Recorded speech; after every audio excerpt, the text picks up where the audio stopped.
Muy buenos días, tardes o noches tengan todos ustedes, alumnos, colegas del gremio médico y personal de salud. Me presento.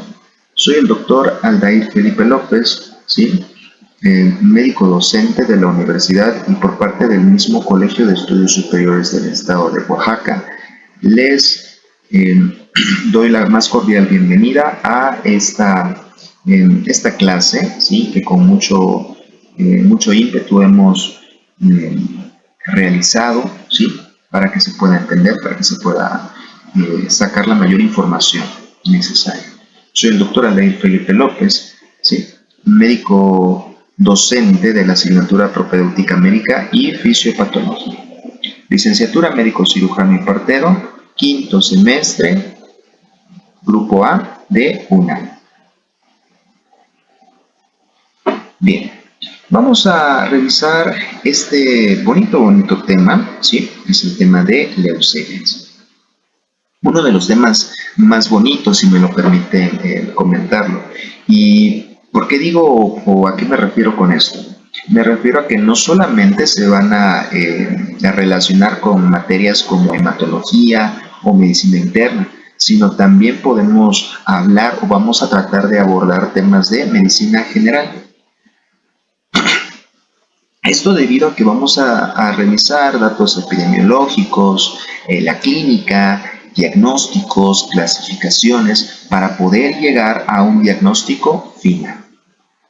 Y quisiera abrir un pequeño paréntesis para poder mandar un grande y caluroso abrazo para todas aquellas personas que están en la lucha contra el cáncer, ¿sí? Específicamente las leucemias. Bien, que vamos a recordar que desgraciadamente, desafortunadamente, doctores, suele afectar a pacientes pediátricos, pero que afortunadamente, si realizamos un diagnóstico y una referencia adecuada para tratar a estos pacientes, el pronóstico suele ser muy bueno.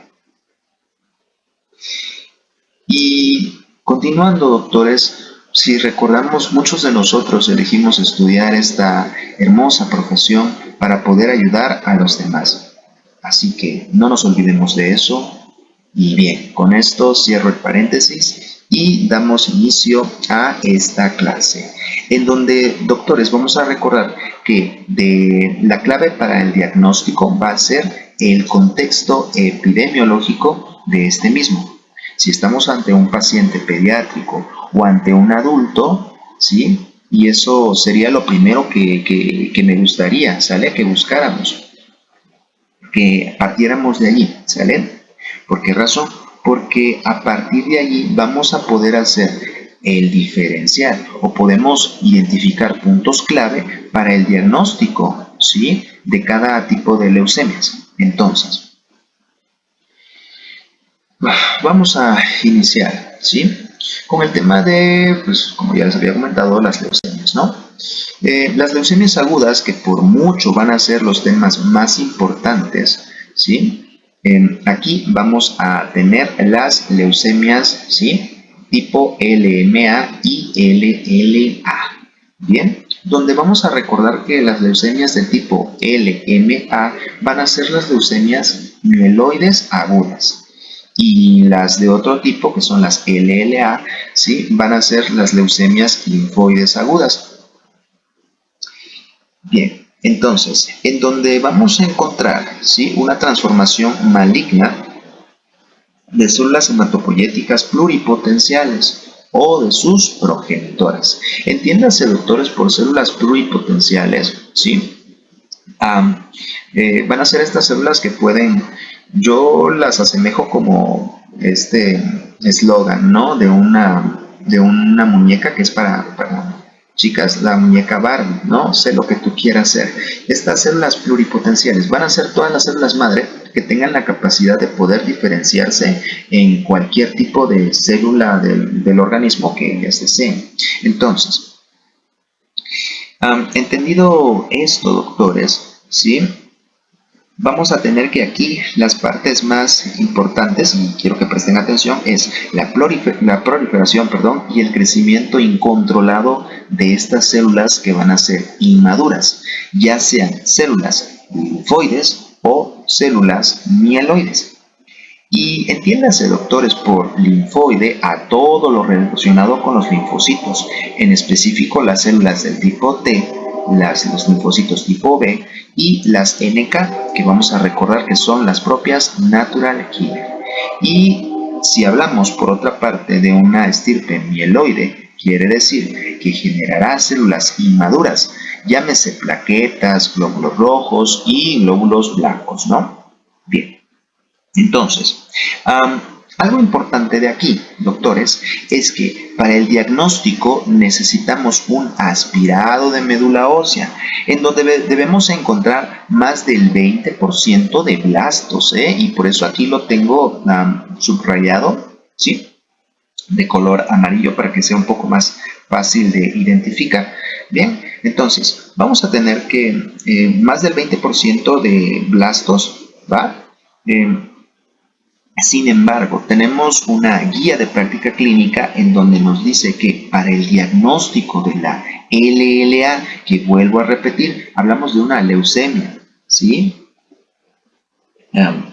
Linfoide aguda, ¿sí? Vamos a encontrar que, para el diagnóstico, ¿sí? De una LLA, ¿sí? Va a ser 20%. Pero si hablamos por otra parte de una LMA, ¿sale? O sea, hace una leucemia mieloide aguda específicamente, vamos a necesitar más del 30% de blastos. ¿Ok? Muy bien, entonces, por tanto, si nos llegase a nuestra consulta un paciente pediátrico con datos de leucemia linfoide aguda, que una cosa es una leucemia linfoide. Entonces, una leucemia linfoide aguda, ¿qué le vamos a ver más adelante? ¿Sí? Vamos a fijarnos cuántos blastos contiene, ¿sale? Bien, y allí nuestro marcador sería, si el 30%, ¿sí? Si tiene 30%, vamos a pensar en una LMA, ¿sale? Pero si disculpen, pero si estamos, bueno, porque a partir de ahí se acepta que más del 20% de blastos, estamos hablando acerca de una leucemia aguda, ¿sale? Entonces, ahí podríamos hacer como que un pequeño diferencial, ¿sale? Y ojo, quiero aclarar, solo sería para una leucemia linfoide aguda, ¿sale? Para un paciente pediátrico, ¿va? Bueno, entonces, si nos vamos a la cuestión ya hablando propiamente de la epidemiología, vamos a ver que se trata de la primera neoplasia en niños, ¿sale? La primera, sí, es el primer lugar, desafortunadamente. Y también hablaremos de que se trata de la primera causa de muerte en infantes menores de 15 años, ¿sale? Pacientes pediátricos, perdón, ¿sale? Menores de 15 años. Entonces, vamos a ver, hablaremos de una leucemia linfocítica, ¿sí? Vamos a ver que del 79% de los pacientes van a ser pacientes pediátricos, van a ser niños, ¿sí? Y vamos a recordar que se trata de la leucemia más frecuente en estos pacientes. Si hablamos de una leucemia por su parte, una leucemia mielocítica, vamos a ver que suele ser predominante en pacientes adultos, ¿sale? Y veremos que se trata de la leucemia más frecuente en estos mismos. Bien. Si hablamos por otra parte, ¿sí? De la etiopatogenia, vamos a ver que el 90%, ¿sí? De estos pacientes no tienen una etiología específica como tal para este padecimiento, para esta enfermedad, ¿sale? Vamos a recordar que el 10% de estos pacientes van a ser, ¿sí? La etiopatogenia se va a ver relacionada, por la radiación, por hidrocarburos, ¿sí? Y aquí vamos a encontrar el benceno, ¿va? Podemos encontrar el 10% van a ser por pinturas, por solventes, ¿sí? Inclusive los pesticidas. Y aquí hago un pequeño paréntesis. El consumo de marihuana, ¿sí? Se ve que aumenta hasta 10 veces la predisposición, ¿no? Para este tipo de leucemia, ¿no? Este tipo de cáncer. El tabaco y el síndrome de Down, también veremos que aumenta hasta un 20%, ¿sí? Las probabilidades. Podríamos decir que se trata de un factor, de riesgo.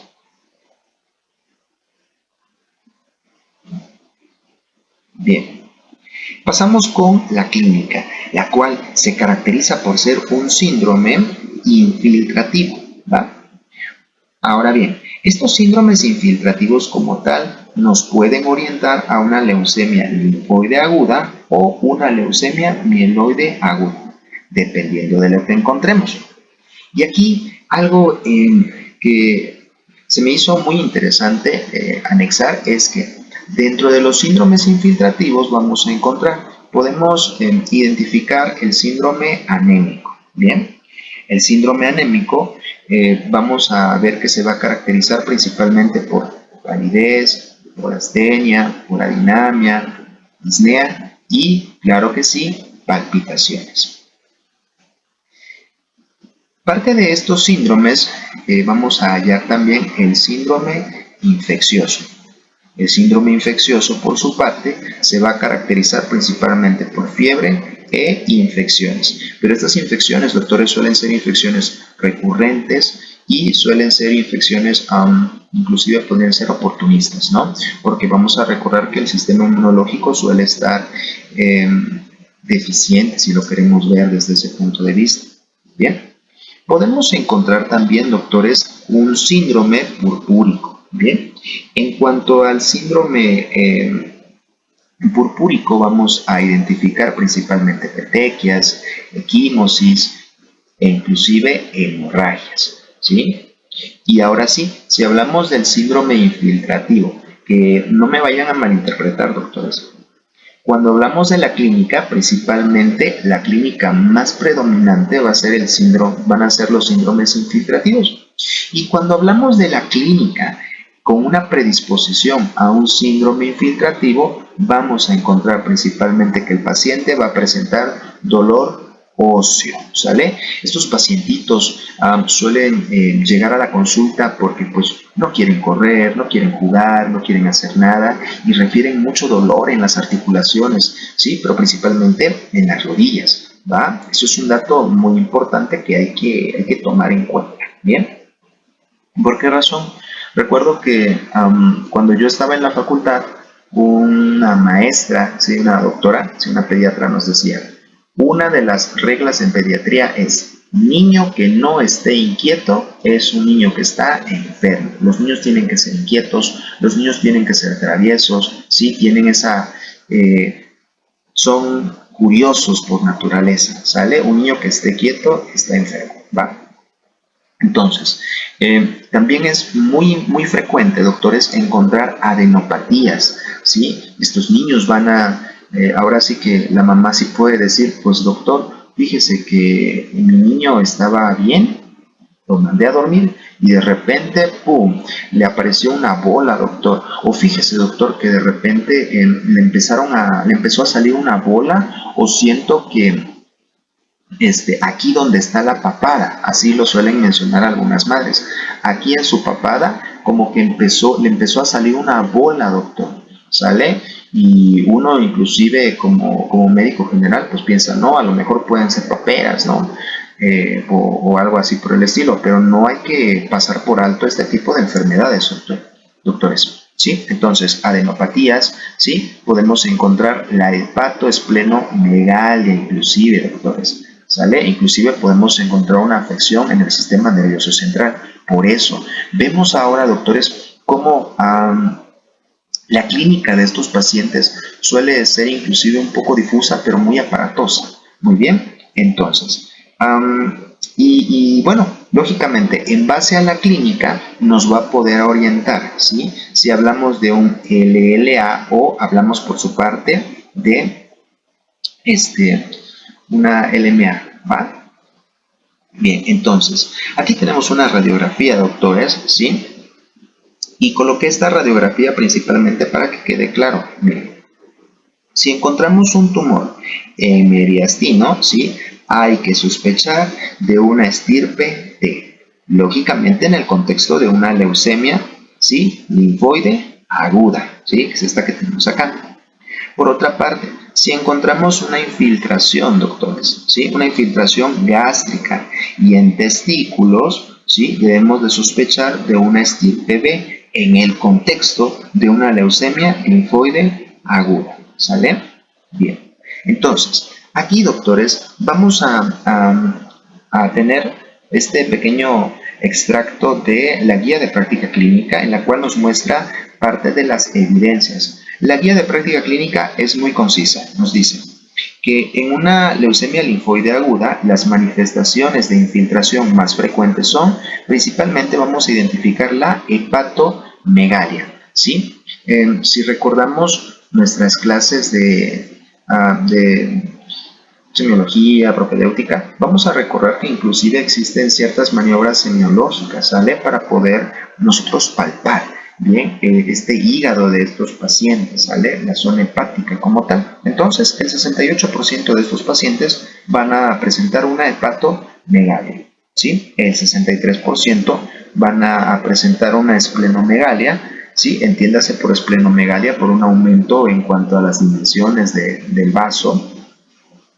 El 50% van a presentar una linfadenopatía, ¿bien? Linfadenopatías, ¿sí? El 25% van a presentar, perdón, masas mediastinales, ¿sí? Y aquí tenemos, ¿sí? Estirpe D, como lo habíamos comentado. Dolor óseo al 23% de los pacientitos, ¿sí? E inclusive infiltración en los testículos un 3% de estos mismos. Venga, que a partir de aquí yo quiero suponer de que viene un paciente pediátrico y nos dice la mamá, doctor, ¿qué cree? Mi niño de repente no quiere hacer nada. Doctor, de repente a mi niño lo veo medio pálido. Doctor, mi niño se enferma mucho.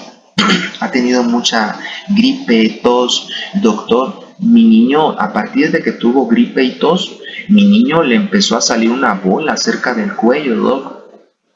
Y les va a decir la mamá, doc, de repente siento que mi niño está panzudo, ¿no? Que tiene mucha distensión, como que está muy gordito, tiene mucha panza. Y tú le empiezas a hacer las maniobras semiológicas, ¿no? Y observas hepatoesplenomegalia, doctores, eso es un diagnóstico, bueno, es un diagnóstico presuntivo, perdón, podría ser una leucemia, ¿sale?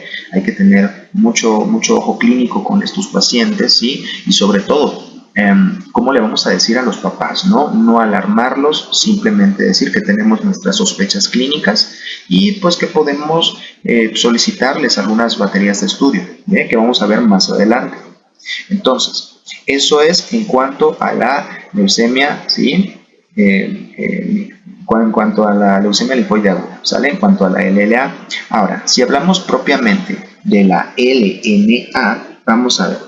Por el otro lado, tendremos que la MLA o leucemia mieloide aguda, aquí la clasificación va de M0 a M7. Y dependiendo de los datos de infiltración, podremos sospechar cada una de estas leucemias. Bien.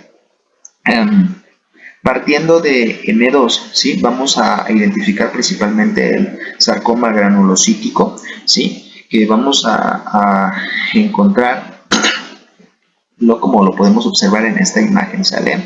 Puede ser preorbitario o en la piel. A esto se le va a identificar como un cloroma, doctores, ¿va?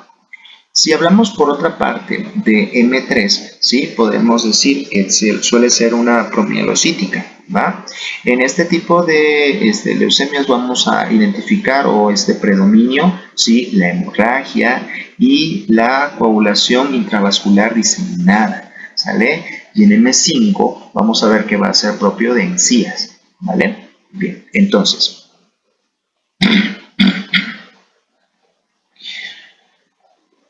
otro extracto, ¿sí? De la guía de práctica clínica nos menciona que la leucemia mieloide aguda, vamos a encontrar que las manifestaciones, ¿sí? De infiltración más frecuente es el sarcoma granulocítico, que es el que ya habíamos mencionado, o sea, el M2, ¿sale? O cloroma, del 2 al 14%. Puede involucrar huesos, periósteo, tejido blando, ganglios linfáticos o inclusive también la piel, ¿sale? Algunas de sus localizaciones más frecuentes son órbitas, ¿sí? Órbitas de los ojos y los senos paranasales, así como los podemos identificar en esta imagen, ¿no? que tuve a bien colocar. Entonces, ya tenemos los datos característicos de cada uno, ¿sí? Que pueden presentarse ante nosotros. Muy bien, nos vamos con el diagnóstico entonces, ¿sale? Entonces aquí tenemos la clínica, ¿sí? Nos vamos con el diagnóstico. Y quiero que recordemos que lo primero que vamos a pedir, ¿sale? O sea, a partir de ahora, doctores, lo primero que voy a pedir es una biometría hemática, ¿sí? Para estos pacientitos, ¿vale? O sea, a ver, viene paciente pediátrico, si es traído por su madre, porque refiere que no quiere hacer nada el niño, no quiere correr, no quiere jugar, ¿sale? Se ve pálido el niño sufre de infecciones respiratorias muy recurrentemente, el niño refiere que hay dolor en los huesitos, ¿sí? El niño refiere que, bueno, la madre refiere, ¿sí? Que el niño presentó una bola, ¿sí? Presentó un aumento en cuanto a las dimensiones de los ganglios linfáticos, ¿sí? Entonces, ahí ya el paciente presenta clínica, ¿no? Datos sugestivos. Entonces, ¿qué vamos a hacerle? De entrada, doctores, sí, vamos a pedirle una biometría hemática completa. ¿Y esto por qué razón? Porque vamos a ver que el 95% de estos pacientes tiene anormalidades en la biometría hemática completa. Bien, y dentro de la biometría hemática vamos a identificar tres cosas principalmente, ¿sale? Recuento de leucocitos, ¿sí? Aquí lo tuve bien a remarcarlo, ¿sí? Recuento de leucocitos, ¿sí? Se va a interpretar esto como leucopenia, leucocitosis, ¿sale? Principalmente. Hemoglobina, vamos a fijarnos mucho en la hemoglobina, ¿sí? Estos pacientes suelen llegar a presentar una anemia, ¿sale? Entonces, el 43% de los pacientes suelen tener una hemoglobina menor a 7. El 45, doctores, ¿sí? Casi la mitad de estos pacientitos pueden llegar a presentarse con una hemoglobina de 7 a 11. Bien, y vamos a identificar, y el 12% suelen presentar una hemoglobina mayor a 11. Sale 11 gramos sobre decilitro, como su nombre lo menciona. Entonces, si hablamos por otra parte de un recuento de plaquetas, ¿sí? Vamos a ver que estos pacientes van a presentar principalmente una trombocitopenia, ¿va? El 28% de estos pacientes suelen tener plaquetas menores a 20.000, ¿sí? El 47% suelen tener de 20.000 a 99.000 plaquetas por milímetro cúbico y solamente el 25% suelen tener más de 100.000 plaquetas. Bien.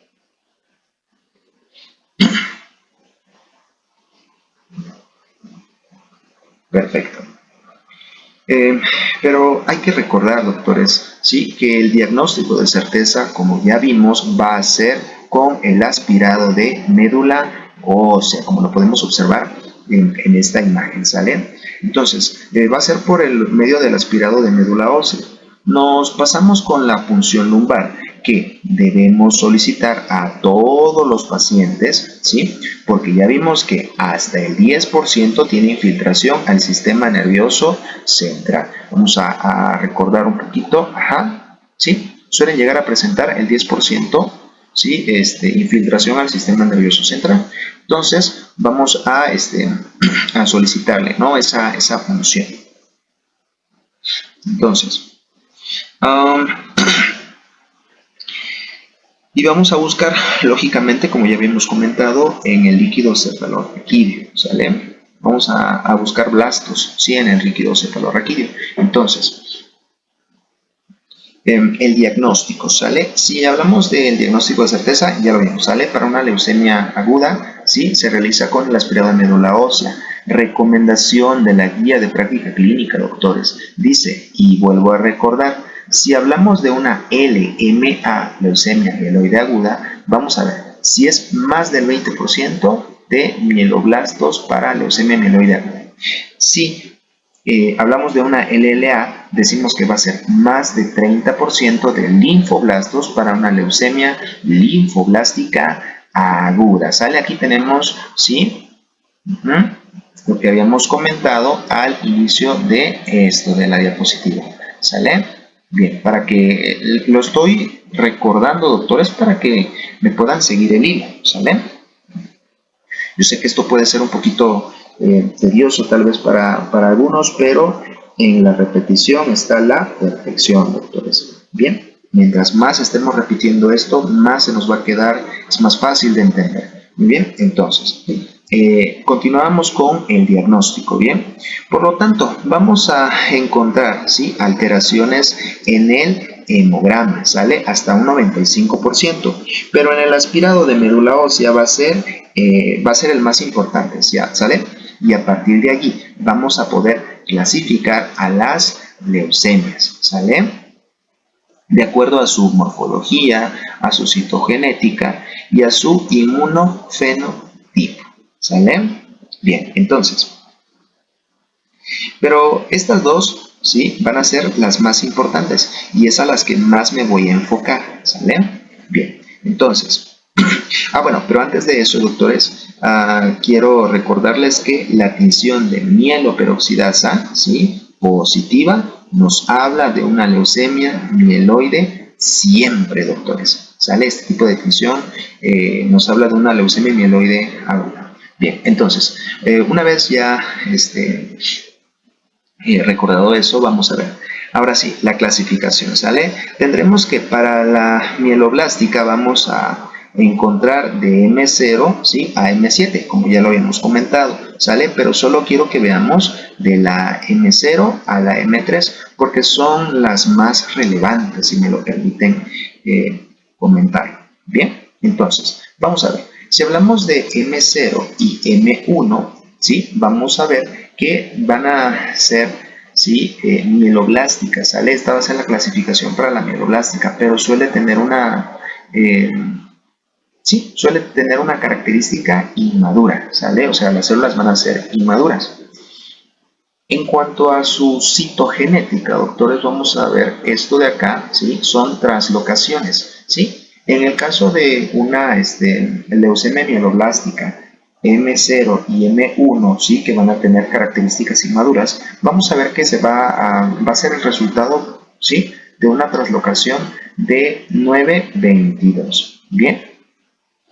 Si hablamos de M2, ¿sí?, vamos a ver, a diferencia de M0 y M1, en este caso va a ser una morfología madura, ¿sale? Y aquí vamos a tener una translocación muy importante, ¿sale? La translocación 821, también conocido como el cromosoma Filadelfia, que más adelante vamos a hablar de ello, ¿sale? Pero ahorita estamos hablando en este contexto, ¿sale? Bien, entonces, sí, tendremos esta translocación, ¿sale? El 821, ¿sí? Y el M3, ¿sale? Que suele ser la promielocítica. En este caso vamos a tener una translocación 15-17. De esto, doctores, de la citogenética, estos dos son los más relevantes, ¿sale? Son los que más impacto pueden llegar a tener, ¿sale? Y bien, ¿y eso por qué? Es importante la citogenética en específico de estas dos. ¿Por qué razón? Vuelvo a repetir. Nos dice que si tenemos un aspirado de médula ósea, ¿sí?, con menos del 20%, es decir, no llegamos al diagnóstico, pero tenemos estas translocaciones, esto, doctores, es una leucemia mieloide aguda, ¿sí? Leucemia mieloide aguda. Aunque no tengamos más del 20% de los blastos. Doctores, fíjense cómo la citogenética me va a apoyar, sí, para el diagnóstico. ¿Cómo, doc? O sea que aunque no tenga más del 20%, puede ser una LMA, sí, ¿sale? Todo de qué va a depender en este caso de la citogenética, ¿sale? Bien, en cuanto al tratamiento, doctores, vamos a ver.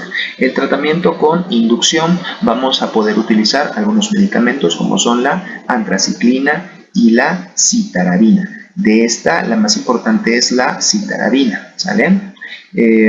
Vamos a darle mantenimiento, ¿sí? ¿Y por qué va a ser más importante la citarabina? La citarabina va a ser importante porque la vamos a utilizar en la inducción y también en el mantenimiento. ¿Por qué? Porque en el mantenimiento vamos a seguir aplicando la citarabina, pero a dosis altas, doctores. ¿Sale? Bien, entonces, si hablamos de la clasificación morfológica de las leucemias, y en este caso vamos a estar hablando de la leucemia linfoblástica, vamos a ver, a diferencia de la mieloblástica, que va de M0 a M7, en este caso vamos a tener L1, L2 y L3. Bien, y aquí, doctores, vamos a identificar que la L1 va a ser principalmente de blastos pequeños, ¿sale? Del 85% de los casos. Bien, L2, ¿sí? Va a ser blastos grandes, ¿sí? Y vamos a encontrar células T maduras, ¿sale? En estos dos casos, ¿sí? Vamos a tener que en la citogenética tendremos la translocación del 922, ¿sí? Inhibidores de la tirosina quinasa, ¿sale? Estos van a ser los responsables como tal. Ahora bien, en el L3 vamos a ver que este va a ser el tipo de Burkitt, ¿sale? Y en otras clases tal vez o más adelante, ¿sí? Vamos a recordar este tipo, ¿sale? O sea, tengámoslo, anotémoslo, ¿sí? Tomemos el apunte, ¿sí? Este es el de tipo Burkitt, ¿sale? Que va a presentar vacuolas muy grandes, ¿sí? Y lógicamente van a presentar células de tipo B maduras, ¿sale? Principalmente por el CD20. Y aquí la translocación va a ser la translocación 8-14, ¿sale? En cuanto a su citogenética, doctores. Entonces, en este caso, el tratamiento va a ser por preinducción con esteroide, hidratación e inclusive podemos administrar el alopurinol, ¿sale? Y vamos a recordar, doctores, que vamos a tener el tratamiento de inducción, consolidación y mantenimiento. Bien, entonces, pasamos en la parte al pronóstico, ¿sale? No, disculpa, aquí se me fue el pronóstico, ¿sale? De la leucemia linfoide aguda. Vamos a ver, podremos tener un mal pronóstico y podemos tener un buen pronóstico. ¿De qué va a depender? Mira, básicamente depende del paciente, ¿verdad? Si hablamos de que se trata de un paciente menor a un año o hablamos por su parte de un paciente que es mayor de 10 años, ¿sí? Suelen asociarse a mal pronóstico, ¿sale? Suele ser, sobre todo si es de estirpe tipo T o tipo B, madura, ¿sale? También, a su vez, si el paciente tiene más de 50, mayor a 50 leucos, suele traducirse también a un factor de mal pronóstico para estos pacientitos, ¿verdad? Por otra parte, si hablamos de pacientes que sean de mayores a un año, ¿sí? O sea, hablamos de pacientes de 1 a 9 años, ¿sí? Que presentan, ¿sí? De tipo B, ¿sale? Estirpe B, pero inmadura y que tengan leucos, menos de 50 leucos, ¿sale? Suelen asociarse a tener un buen pronóstico, ¿sale? Y suelen presentar una curación de hasta el 90%. Fíjense, doctores, cómo el pronóstico nos puede orientar bastante. Y aquí otra evidencia de la guía de práctica clínica, doctores. Sí, no me voy a cansar de mencionar a estas guías porque la verdad nos ayudan bastante. ¿Bien? Veremos que sí, evidencia de la guía de práctica clínica, vamos a ver que los marcadores positivos, ¿sí? Para leucemias de estirpe T, voy a tratar de hacerlo un pequeño zoom, doctores, ¿sí? Para que se pueda observar mejor, ¿sí? Vamos a ver que los marcadores positivos para las leucemias de estirpe T son, con expresiones variables de CD1A, CD2, CD4, CD3, CD5, CD7, CD8, ¿sí? TCR o gamma delta. Bien. Los citoplasmáticos, por su parte, van a ser CD3 y CD7. Por lo general suelen ser positivos de acuerdo a la diferenciación, ¿sale? Intratímica. Por su parte, si hablamos de los marcadores de linaje tipo B, vamos a ver que tendremos de CD19, CD79A, CD22, ¿sí? TDT, CD10, perdón, CD20 y CD24.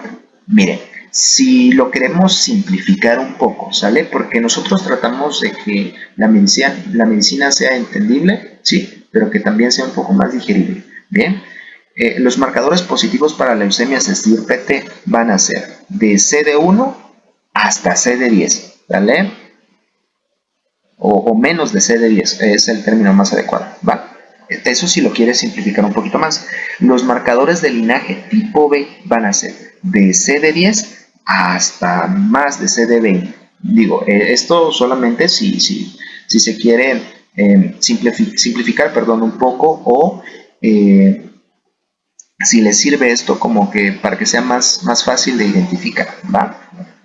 Entonces, a manera de repaso, estos ahorita los vamos a ver, pero para que estemos centrándonos un poquito más en materia, vamos a ver que la leucemia mieloide crónica suele presentarse en adultos, ¿sale? Como ya se había mencionado, ¿sí? Mielocítica, ¿va? Como ya se había mencionado con anterioridad, suele ser presentado en adultos con cromosomopatía Gliadel, ¿bien? Y ya lo habíamos mencionado también, pero lo vamos a mencionar igual más adelante, ¿sale? Esto aumentado o esto añadido o concomitante, ¿sí? A menos del 5% de los blastos, ¿sale? Por su parte, hablamos de una leucemia linfocítica crónica, ¿sí? Se va a presentar en adultos, suele haber linfocitosis sin blastos, ojo a este dato importante, doctores, suele presentarse, una leucemia mieloide mieloblástica aguda suele presentarse en pacientes adultos con más del 20% de los blastos mieloides, ¿sí? Más bastones de Auer o mieloperoxidasa, ¿sale? Bien, entonces, algo importante, doctores, los bastones de Auer también se pueden observar, ¿sale? En este tipo de tinción que habíamos observado acá. Ajá, también se pueden observar los bastones de Auer. Bien, entonces, por su parte, una leucemia linfoblástica, y ojo aquí a este dato, doctores. Hablamos de una leucemia linfoblástica aguda, aquí sí, podemos encontrarlo principalmente en pacientes pediátricos, ¿va? Pacientes pediátricos que tengan más de 20% de blastos, sí, blastos linfoides, ¿va? Así como básicamente lo estábamos mencionando al inicio, ¿verdad? Al inicio de esta clase. Entonces, hablaremos también de translocaciones. Importante que se sepan las translocaciones. Sí, es relevante que nos sepamos por lo menos estas, ¿sale? Las más frecuentes. Translocación 814, ¿sí? Hablaremos de una LLA, principalmente L3 o de Burkitt, ¿sale? Aquí estamos hablando, mira, de esta, la clasificación morfológica de la leucemia linfoblástica, Mira, no te vayas a confundir. La translocación 821, vamos a hablar de la leucemia mieloide aguda, ¿sí? En su estadio M2, ¿sí? La translocación 1517, ¿sí? De la leucemia mieloide aguda en clasificación M3, ¿sí? O también lo podemos identificar como una leucemia promielocítica aguda. Y la translocación 922, una LAL mal pronóstico, que suelen tener mal pronóstico, ¿sale? O una leucemia mieloide crónica con buen pronóstico. ¿Esto de quién va a depender? Lógicamente, va a depender del paciente, ¿sí? Bien, aquí, doctores, importante, translocación 821, estaríamos hablando de un cromosoma Filadelfia, ¿sale? Bien. Entonces, Otro punto que me gustó, que quise agregarlo, ¿sí? Urgencias hematológicas, ¿sale? Urgencias hemato-oncológicas, ¿sí? Vamos a encontrar el nombre de la urgencia. Principalmente encontraremos el síndrome de lisis tumoral, ¿va? ¿Qué es un síndrome de lisis tumoral? Podríamos llegar a preguntarnos. Bueno, se trata principalmente de alteraciones metabólicas secundaria a liberación abrupta de los componentes celulares después de la destrucción de células tumorales, doctores. ¿Cómo vamos a diagnosticar esto? Principalmente las vamos a diagnosticar por hiperuricemia, hipercalemia, hiperfosfatemia e hipocalcemia, ¿sale? El tratamiento básicamente va a tratarse con hiperhidratación, diuréticos, ¿sale? Esto principalmente para mantener el gasto urinario mayor a 100, halopurinol y hemodiálisis, ¿sale? Bueno, igual de importante, sí tendremos la compresión medular, que se trata de una urgencia con daño neurológico permanente y dolor lumbar. Esto, doctores, pacientes en el 95% de los casos, ¿sale? Una imagen por resonancia magnética suele ser el gold estándar, ¿sale? A esto nos referimos en cuanto al diagnóstico. Podemos tener la TAC, la tomografía axial computarizada con mielografía como parte del diagnóstico, ¿sí? Y en cuanto al tratamiento, vamos a encontrar principalmente los esteroides a dosis altas, ¿sale? E inclusive podemos, concomitante a ello, podemos administrar una radioterapia en estos pacientes. La anemia, ¿sí? Que se va a definir como la reducción de la concentración de la hemoglobina, el hematocrito o los eritrocitos, ¿sí? En cuanto al diagnóstico de la anemia, pues suele ser clínico, ¿sale? Suele presentarse con palidez, astenia y arinamia. La forma más fácil de poder realizar un diagnóstico aquí, digo, aparte de la clínica, es por medio de la biometría hemática, ¿sí? Recordando nuevamente, aquí tendremos los puntos que van a ser de gran relevancia, ¿no? En cuanto a la biometría hemática completa. No se confundan, ¿sí? El tratamiento suele ser oxígeno suplementario con una transfusión de hemoglobina. Hay que recordar que la transfusión estaría indicada principalmente cuando son pacientes con menos de 7 gramos sobre decilitro o menor a 10 si hay clínica, ¿sale? Bien, entonces, trombocitopenia, vamos a encontrar conteo de plaquetas, ¿sí? Plaquetas menor a 100.000 en leucemia aguda, ¿sale? Suele resultar secundario a infiltración de la médula ósea. Bien, el diagnóstico va a ser biometría hemática con conteo plaquetario. El tratamiento, como su nombre lo mencionaría, sería una transfusión plaquetaria, esteroides, también para disminuir el riesgo de sangrado y muerte temprana por hemorragia, ¿sale? Se debe mantener la cifra mayor a 20.000 sin sangrado o mayor a 50.000 con sangrado activo, doctores. Esto va a ser un dato muy importante. Bien. Si hablamos de una hiperleucocitosis, que también se va a considerar como una urgencia, bien. En este caso vamos a ver que la definición sería temperatura mayor a 38.3 o mayor a 38 de más de una hora con neutrófilos menor a 500 por milímetro cúbico. En este caso el diagnóstico, ¿sí? De la fiebre y neutropenia, vamos a encontrar la biometría hemática completa, química sanguínea, ¿sí? PFH, electrolitos séricos, examen general de orina, reactantes de fase aguda, cultivos y radiografía, ¿sale? Esto es de fiebre y neutropenia, ¿va? Y el tratamiento sería cefalosporina, ¿sí? Carbapenémico, principalmente, ¿sale? El síndrome de vena cava superior vamos a encontrar principalmente en esta definición compresión de, su nombre lo dice, la vena cava superior con un inadecuado retorno vascular. El diagnóstico en este caso suele ser clínico. Vamos a encontrar edema facial, tos, sibilancias, estridor, disnea. Vamos a solicitar o podemos solicitar una radiografía de tórax y una TAC, ¿sale? Y no nos vamos a olvidar, doctores, de la biometría hemática y los electrolitos séricos. Para el tratamiento de esta clase de este padecimiento es elevar la cabecera, perdón, ¿sí?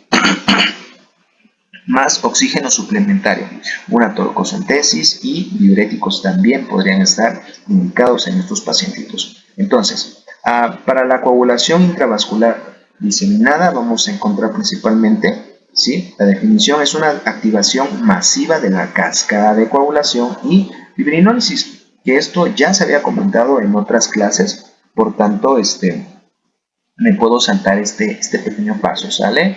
El diagnóstico suele ser clínico, encontraremos petequias, equimosis, sangrado, ¿sí? Podemos solicitar una biometría hemática y checar los factores de coagulación en estos pacientes, ¿sale? El tratamiento suele ser una transfusión plaquetaria, ¿sí? Una PFC o crioprecipitados, ¿sale? Ahora sí, avanzando nuevamente con este tipo de leucemias, ya hablamos un poquito acerca de las urgencias hematológicas, ¿sí? Quise tener a bien de darles este pequeño plus, doctores. Bien, volvemos o nos centramos al tema principal, ¿sale? La leucemia mieloide crónica. Bien, en este caso, doctores, ¿sí? La leucemia mieloide crónica, vamos a tener la definición, una neoplasia mieloproliferativa crónica, ¿sale? En la que predomina, perdón, la serie mieloide, ¿sale?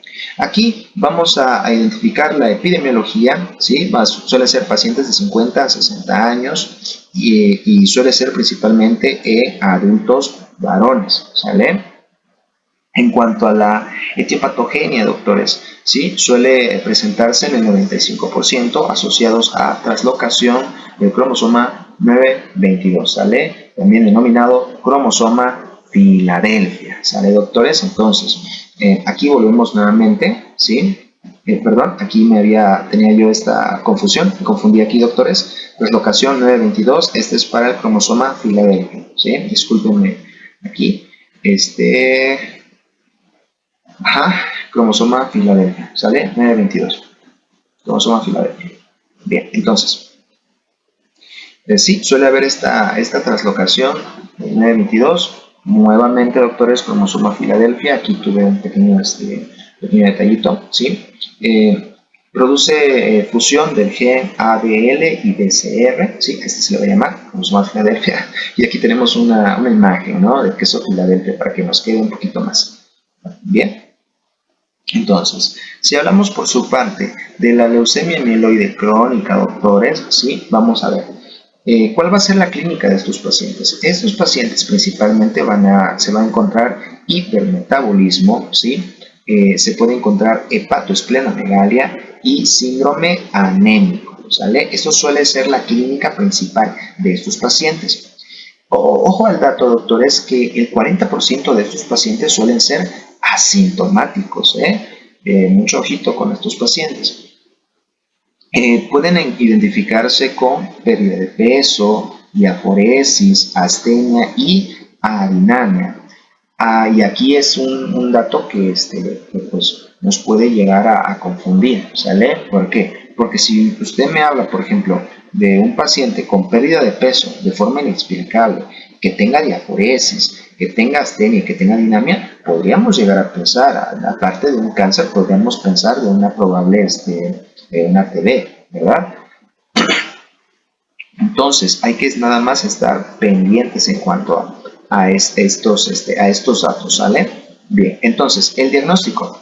Bien, principalmente, como no podemos sacarlo todo por clínica, para eso tenemos nuestros estudios de laboratorios, ¿sí? En cuanto al diagnóstico, vamos a encontrar la biometría hemática completa, ¿sí? Encontraremos principalmente leucocitosis, ¿sí? En los cuales vamos a identificar los neutrófilos, ¿sí? Los neutros, los eosinófilos, basófilos, monocitos, ¿sí? Y pues todas de la línea mieloide, ¿verdad? Leucos en los miles y hasta los millones. Una disculpa, doctores, ando un poquito mal de mi garganta, ¿sí? Pero aquí seguimos con el tema. Entonces, médula ósea, vamos a recordar nuevamente, ¿sí? Vamos a identificar principalmente la citomorfología, ¿sale? En cuanto al aspirado de médula ósea, vamos a encontrar la citomorfología, la hipercelularidad y la relación mieloide-eritroide aumentada, doctores. Lo mismo que hemos estado comentando ya con anterioridad, ¿bien?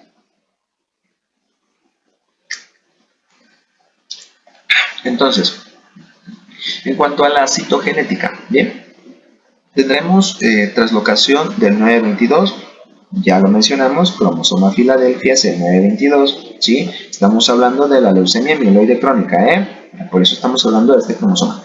Cromosoma Filadelfia 922 hasta en el 95% de los casos. Y bien, vamos a estratificarlo en tres fases, ¿sale? Las fases clínicas, que va a ser una fase trifásica, ¿sí? Vamos a ver. Tendremos la fase crónica. En la fase crónica la vamos a identificar porque principalmente vamos a tener leucocitosis más o añadido a un menos del 5% de los blastos, ¿sale? Tendremos la fase acelerada, ¿sí? En donde identificaremos leucocitosis más del 5 al 19% de blastos, ¿sí? Y una esplenomegalia añadido a estos. Siempre y cuando se encuentre en la fase crónica un paciente con leucemia mieloide crónica o en una fase acelerada de la leucemia mieloide crónica, no se te vaya a olvidar, no te vayas a confundir, suelen presentar un excelente pronóstico. ¿Ven? Entonces ahí viene, de ahí radica la importancia de esto, poder identificarlo. El tratamiento. ¿Sí? El tratamiento en la fase crónica suele ser el imatinib, ¿sale? Y suelen llegar a presentar una respuesta de hasta el 89% de los pacientes, doctores. ¿Va? Por su parte, si hablamos de la fase acelerada, vamos a identificar un trasplante halogénico de médula, ¿sale? Esto va a ser el tratamiento curativo como tal para estos pacientes, ¿sale? Esto va a ser en la fase acelerada.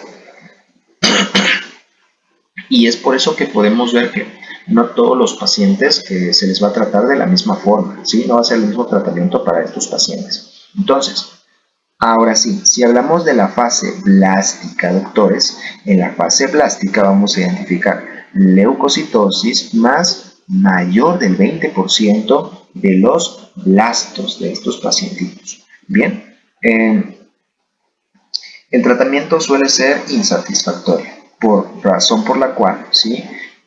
Suelen presentar un pésimo pronóstico, ¿sale?